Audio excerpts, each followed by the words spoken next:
यहाँ तक लिखा है आदरणीय गरीबदास साहिब जी ने परमात्मा की महिमा की वाणी लिखी है। परमात्मा से परिचित होकर के सतलोक लेकर गए थे कबीर भगवान गरीबदास साहिब जी को, गांव छुड़ाने जिला झज्जर हरियाणा वाले को। वो जब 10 वर्ष के थे सतलोक लेकर गए, अपने जहाँ निज स्थान पर भगवान रहता है, जो शाश्वत स्थान है, जिसको गीता अध्याय नंबर 18 के श्लोक नंबर 62 में कहा कि अर्जुन तू सर्वभाव से उस परमेश्वर की शरण में जा, उसकी कृपा से तू परम शांति को और सनातन परम धाम को प्राप्त होगा। तो शाश्वत स्थान में परमात्मा रहते, वहाँ लेकर गए थे तो वापस छोड़ा था। गरीबदास जी को दिव्य दृष्टि दे दी थी। उस दिव्य दृष्टि के आधार से और आँखों देखा भगवान के उस सारे नज़ारे को, गरीबदास साहिब जी ने एक ग्रंथ की रचना की जिसको गरीबदास ग्रंथ कहते हैं। जैसे तुलसीदास जी ने लाखों वर्ष पहले घटी घटना रामायण को अपने शब्दों में लिपिबद्ध कर दिया, चौपाइयाँ अपने हिसाब से बना दी और कथा यथार्थ है। चौपाइयाँ की जो रचना है वो उनकी अपनी बुद्धि की देन है, लेकिन सच्चाई वही है जो रामायण की हुई सत्य है। उसको आज पूरा हिंदुस्तान हिंदू उसको सत्य मानते हैं। तुलसीदास कृत जो रामायण है वो सही है और लाखों वर्ष पहले की घटना उन्होंने आज लिख दी, चित्राज करती। उनकी दिव्य दृष्टि खुल गई थी। उस दिव्य दृष्टि के खुल जाने के बाद लाखों वर्ष पुरानी सब घटनाएं चित्रार्थ हो जाती है, क्योंकि हम जो भी क्रिया कर रहे हैं ये ज्यों की त्यों फिल्म बन जाती है। जैसे आजकल इंटरनेट बना हुआ है, इसमें जिसने भी फिल्म जो कोई भी वस्तु डाल दी उसमें सदा बनी रहेगी जब तक डिलीट ना की जाएगी। ये तो एक कच्चा सिस्टम है उस परमात्मा के ओरिजिनल सिस्टम के सामने। तो परमात्मा की ये समझ लो सारी एक यूट्यूब है और ये सारा कुछ ब्रह्मांड उसका इंटरनेट, इसमें सदा रहती है एज इट इज।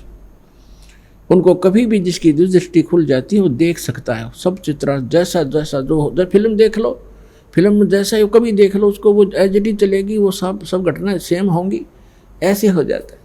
तो गरीबदास जी की जो दिव्य दृष्टि थी वह तुलसीदास जी से कहीं कई गुना श्रेष्ठ थी, ज़्यादा क्षमता वाली थी। तो गरीबदास जी ने ऐसे ही अपने भगवान कबीर परमेश्वर की महिमा लाखों वर्ष पहले जहाँ जहाँ पहले वो कभी प्रकट हुए वो सारा, और काशी के अंदर जो लीला की वो सारी, वो तो फिल्म है, कभी देख लो। तो गरीबदास जी की यूट्यूब चालू हो गई थी, उसमें उन्होंने देखा और वर्णन किया अपनी भाषा में। तो क्या बताया, तो उन्होंने अब गरीबदास साहिब जी की अमरवाणी से आपको थोड़ा सा एक झलक दिखाएंगे, उसको सुनाएंगे आपको वाणी। क्या बताते हैं कि जब वहाँ आए, परमात्मा को लेकर आए, चाहे आसपास के लोग इकट्ठे हो गए, यहाँ तक काशी के राजा तो थे वो भी देखने आए कि इतना सुंदर बालक है, भगवान कमाल हो गया। उस समय की एक वाणी सुनाते हैं आपको। जगर मगर काया कर ये दमक पदम अनंत, गगन मंडल से उतरे सतगुरु पुरुष कबीर, नाम लिए बंद टूटे हैं और टूटे जम जंजीर।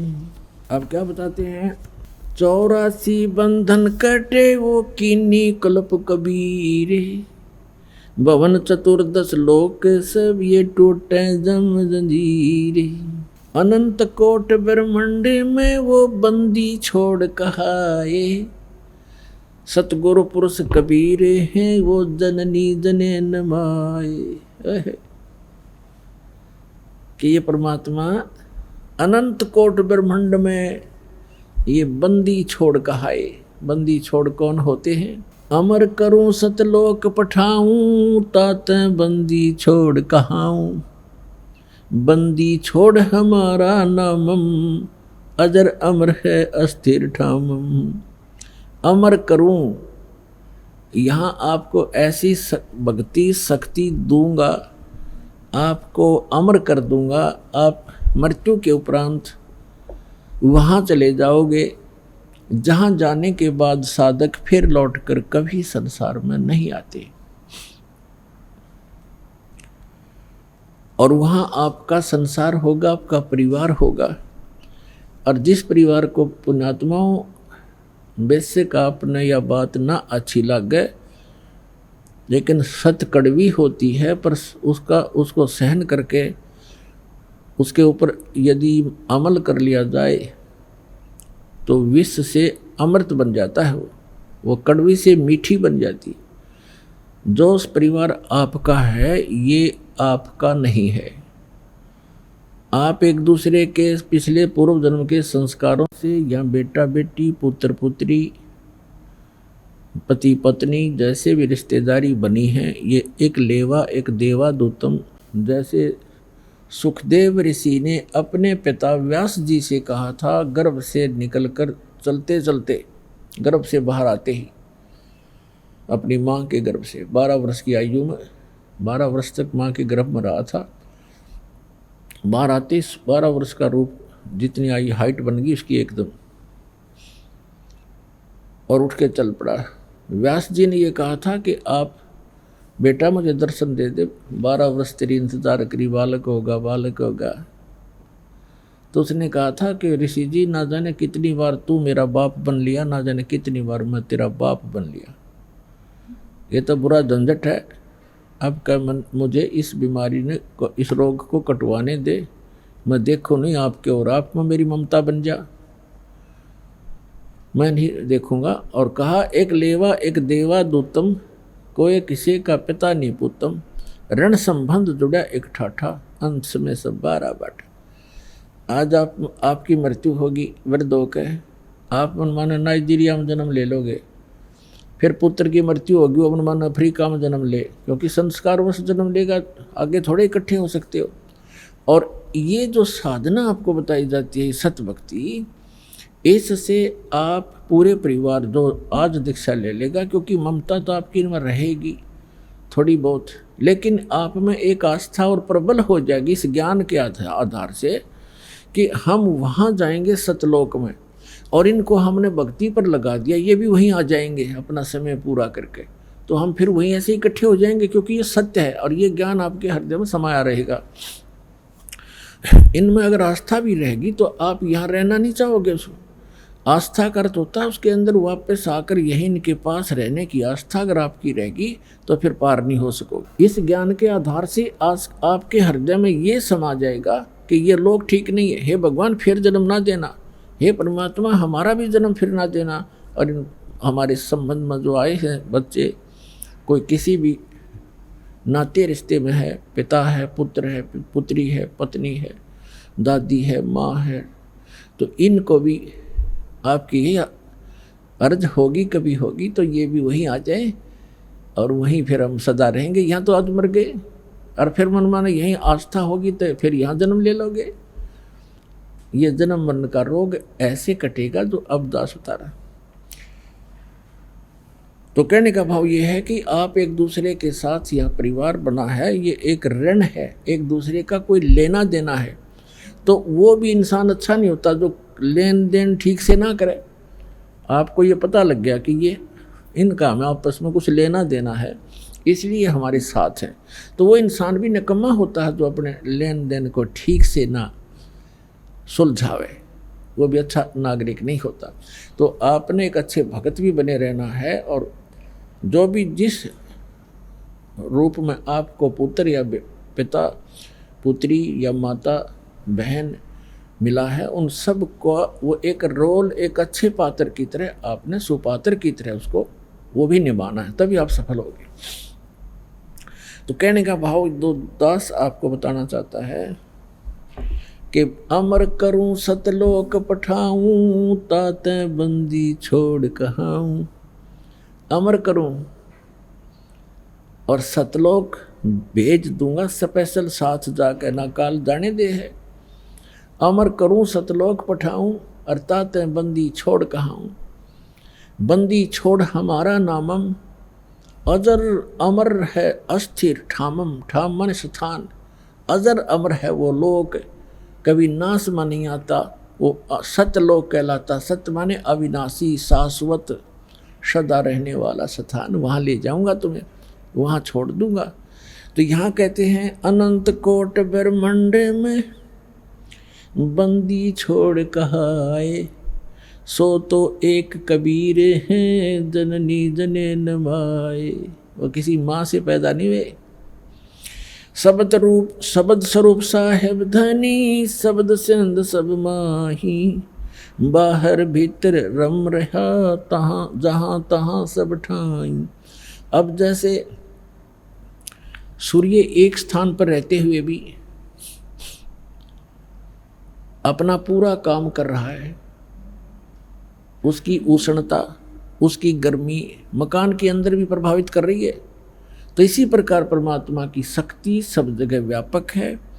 और परमात्मा सतलोक में रहो और चाहे यहाँ आ जाओ, वो तो वहीं से अपना सारा संचालन, सब कार्य, सब ब्रह्मांडों का बैलेंस वही बनाए रखता है। तो यहाँ आए भगवान।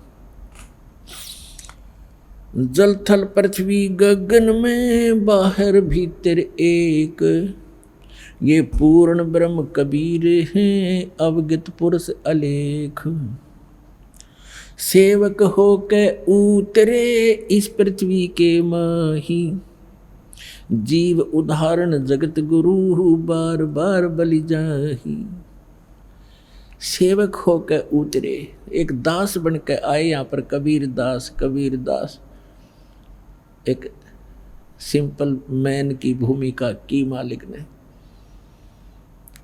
सेवक हो के उतरे माने सशरीर आए। ये नियम है परमात्मा, सशरीर आता सशरीर चला जाता है, अच्छी आत्माओं को मिलते हैं। सेवक हो के उतरे इस पृथ्वी के माही, जीव उदाहरण जगत गुरु बार बार बलि जाहु। जीव उदाहरण, जीव का उद्धार करने के लिए यहाँ उतरे। अभी आपको बताया था इन पवित्र वेदों में, ऋग्वेद के विषय में जो आपको सभी मंत्र और मंडल और सूक्त बताए, इनमें ये प्रमाण है कि वो परमात्मा ऊपर रहता है। एक तेजो में लोक है, 100 प्रकाशित पृथ्वी है वो सतलोक। उसके 3 पोर्शन हैं, 3 विभाग हैं। जैसे एक तो दिल्ली का बाहरी क्षेत्र जिसमें गांव हैं, नगर, विलेज है। एक फिर उसका शहर दूसरी स्थिति में, दूसरा पोर्शन बाजार है। और तीसरा वो पार्लियामेंट हाउस और प्रधानमंत्री का घर, रेजिडेंस, राष्ट्रपति भवन, ये तीसरा स्थान समझ लो। तो वो परमात्मा ऐसे सतलोक के तीसरे स्थान पर विराजमान है और वहाँ से गति करके आता है, अच्छी आत्माओं को मिलते हैं, एक कवियों की तरह आचरण करते हैं। ये वेदों में प्रमाण आपको बहुत बार दिखाया है। और अपने मुख कमल से वो वाणी बोल बोल के लोकोक्तियों के माध्यम से विचार व्यक्त करते हैं, दोहों के माध्यम से, शब्दावलियों के माध्यम से। और जिस कारण से वो एक प्रसिद्ध कवियों में से एक कवि भी कहलाते हैं, लेकिन वो होते हैं परमात्मा। और वो तीसरे सौरभ भवनों ऊपरी तिष्ठति, सब भवनों के ऊपर, भवन के सब लोकों के ऊपर के लोक में बैठा है भगवान। वहाँ से गति करके आता है, अच्छी आत्माओं को मिलता है। जो दृढ़ भक्त होते हैं उनको उपदेश देता है, तत्व ज्ञान समझाता है।